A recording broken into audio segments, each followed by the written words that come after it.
आज हम करेंगे डायरेक्टरेट ऑफ एजुकेशन की वर्कशीट नंबर 164A, जिसका सब्जेक्ट है हिंदी, और आज डेट है 8 फरवरी 2021। ये वर्कशीट क्लास 4th के बच्चों के लिए है। तो चलिए स्टार्ट करते हैं हम आज की वर्कशीट। बच्चों, आपको यहाँ पर अपना नाम लिखना है। यहाँ पर आपकी क्लास पहले से ही लिखी हुई है, तो आपको अपना सेक्शन लिखना है और यहाँ पर लिखना है आपको अपने टीचर का नेम। हमारी आज की वर्कशीट का टॉपिक पार्ट मुफ्त ही मुफ्त से लिया गया है। नमस्कार, कैसे हैं आप? प्यारे बच्चों, पिछली कार्यपत्रिका में आपने भीखू भाई की नारियल को मुफ्त में पाने की यात्रा के बारे में जाना। आज हम पाठ का और अधिक अभ्यास करेंगे तथा पाठ से कुछ नया भी सीखेंगे। तो चलिए बच्चों, आज हम पाठ से कुछ नया सीखते हैं। प्रश्न 1, पाठ से लिए गए इस अनुच्छेद को बोलकर पढ़िए व नीचे लिखे प्रश्नों के उत्तर दीजिए। बच्चों, आपको नीचे एक अनुच्छेद दिया गया है जो कि पाठ से लिया गया है। तो चलिए उसको पढ़ते हैं, फिर उसके आधार पर कुछ प्रश्नों के उत्तर देंगे।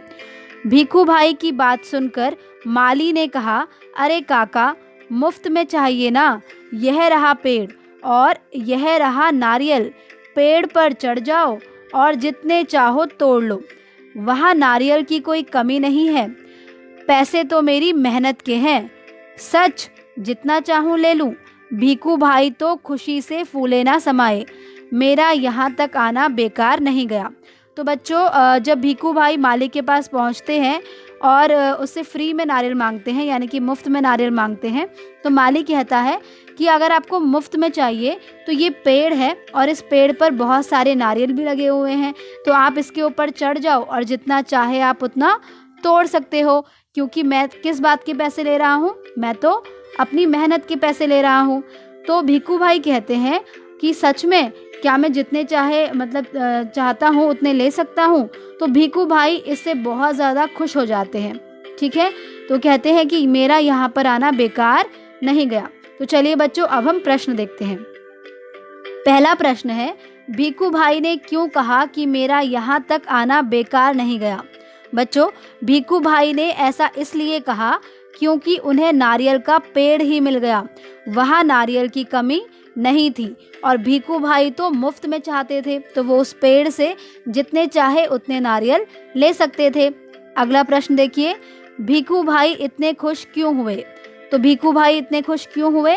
भीखू भाई इसलिए खुश थे क्योंकि वे जितने चाहे उतने नारियल ले सकते थे और उनका वहां आना बेकार नहीं गया था। ठीक है बच्चों, अगला प्रश्न देखिए, भीखू भाई मुफ्त में क्या लेना चाहते थे? तो इसका आंसर आप खुद से लिखेंगे, ये बहुत ही आसान है। तो चलिए अब हम आगे देखते हैं। बच्चों, इस पंक्ति में आए गहरे रंग के शब्द पर ध्यान दीजिए। भीखू भाई तो खुशी से फूले ना समाए। क्या आप जानते हैं इसका मतलब क्या होता है? बच्चों, यहाँ पर ये जो पंक्ति दी हुई है, भीखू भाई खुशी से फूले ना समाए, तो खुशी से फूले ना समाना, क्या आप जानते हैं कि इसका क्या अर्थ होता है? बच्चों, यह एक मुहावरा है और इसका अर्थ है बहुत खुश होना। ये क्या है? एक मुहावरा है और इस मुहावरे का अर्थ है बहुत खुश होना। तो बच्चों, मुहावरे, सबसे पहले हम ये जानते हैं कि मुहावरे क्या होते हैं। मुहावरे हमारी भाषा को रोचक बनाते हैं। ठीक है, और जैसा कि यहाँ पर लिखा हुआ है खुशी से फूला ना समाना, लेकिन आप देख रहे हैं कि इसका जो अर्थ है वो क्या है? बहुत खुश होना। यानी कि मुहावरे एक अलग अर्थ को, एक विशेष अर्थ को प्रकट करते हैं। ठीक है, जो उसमें लिखा गया है उसे ना प्रकट करके किसी विशेष अर्थ को प्रकट करते हैं, तो उन्हें हम कहते हैं मुहावरे। ठीक है, प्रश्न 2 देखिए, नीचे कुछ मुहावरों को चित्रात्मक रूप में दर्शाया गया है। संकेत पेटी का प्रयोग करते हुए सही मुहावरे पहचान कर लिखिए और उनका वाक्यों में प्रयोग भी कीजिए। तो बच्चों, यहाँ पर आप देख सकते हैं कि कुछ चित्र दिखाए गए हैं। ये चित्र मुहावरों को दिखा रहे हैं। ठीक है, यानी कि मुहावरों को यहाँ पर चित्रात्मक रूप में दर्शाया गया है, चित्र के रूप में दर्शाया गया है, और आपको यहाँ पर एक संकेत पेटी दी हुई है, मतलब कि एक हेल्प बॉक्स दिया हुआ है। तो आपको इन चित्रों को देखना है और चित्रों को देखकर पता लगाना है कि यहाँ पर कौन से मुहावरे की बात हो रही है, और उसके बाद आप उस मुहावरे को यहाँ लिखेंगे और उसका वाक्य में प्रयोग भी करेंगे। ठीक है, तो यहाँ पर ये 4 चित्र दिए गए हैं। चलिए देखते हैं कि संकेत पेटी में कौन कौन से मुहावरे लिखे हैं। हक्के बक्के रह जाना, ऊँट के मुंह में जीरा, बंदर क्या जाने अदरक का स्वाद, हेरा फेरी करना, घर की मुर्गी दाल बराबर, कोल्हू का बैल, एड़ी चोटी का जोर लगाना। ठीक है, तो चलिए अब हम इन चित्रों को देखकर मुहावरों को पहचानते हैं। तो बच्चों पहला चित्र देखिए। पहला चित्र देखकर आपको क्या लगता है कि यहाँ पर कौन सा मुहावरा होगा? बिल्कुल सही, यहाँ पर मुहावरा है बंदर क्या जाने अदरक का स्वाद। आइए देखते हैं कि इस मुहावरे का विशेष अर्थ क्या है। बच्चों, इस मुहावरे का विशेष अर्थ है मूर्ख को गुण की परख ना होना।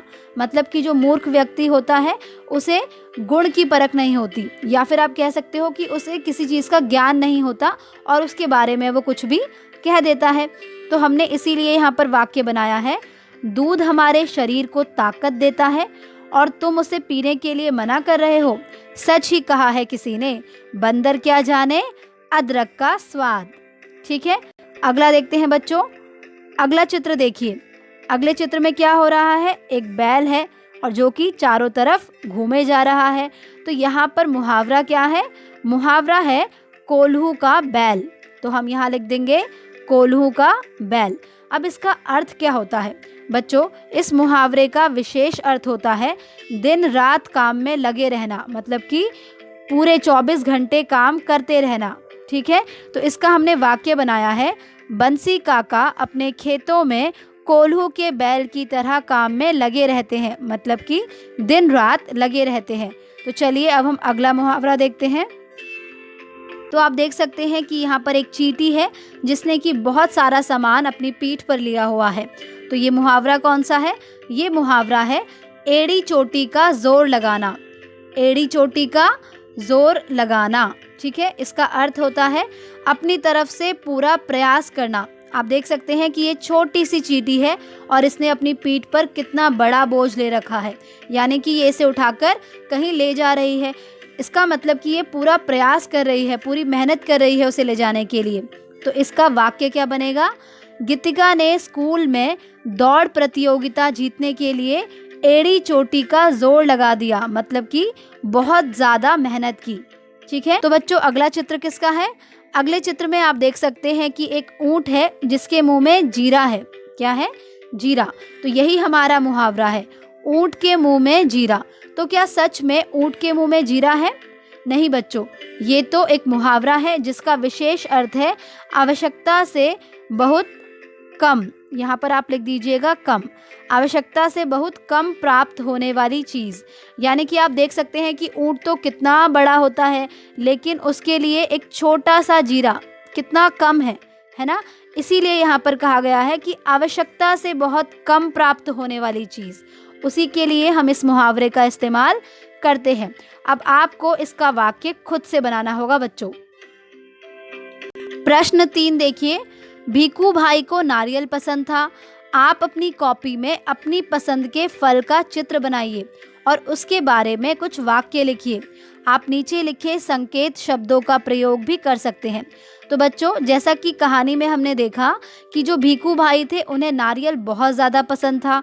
अब आपको भी अपनी कॉपी में अपनी पसंद का जो फल है उसका चित्र बनाना है और उसके बारे में कुछ वाक्य भी लिखने हैं। ठीक है, यहाँ पर आपको कुछ शब्द दिए हुए हैं, तो इनका प्रयोग भी उन्हें लिखने के लिए आप कर सकते हैं, जैसे कि मीठा, रंग, स्वाद, मौसम, गुठली। तो जो भी आपका पसंदीदा फल है उसका चित्र आप यहाँ पर बनाइएगा। जैसे कि मान लीजिए कि आपका पसंदीदा फल अगर आम है, तो आप यहाँ पर आम का चित्र बनाकर उसमें रंग भरकर और उसके बारे में वाक्य लिख सकते हैं। जैसे कि आम फलों का राजा होता है, तो आप लिख सकते हैं आम फलों का राजा होता है ना? इसका स्वाद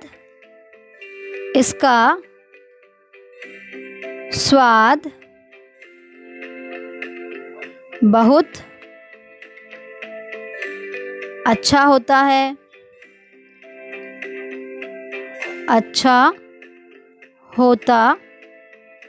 है। और भी वाक्य जो भी आप इसके बारे में लिखना चाहते हैं वो आप लिख सकते हैं। इसके अलावा आप किसी और फल को भी यहाँ पर बना सकते हैं और उसके बारे में वाक्य लिख सकते हैं। उसके बाद बच्चों आपको अधिक अभ्यास के लिए अभ्यास पुस्तिका के पेज नंबर 45 और 135 को करना है, यानी कि 45 और 135 को करना है। तो इसे आप ज़रूर कीजिएगा। इसी के साथ आपकी आज की वर्कशीट कंप्लीट होती है।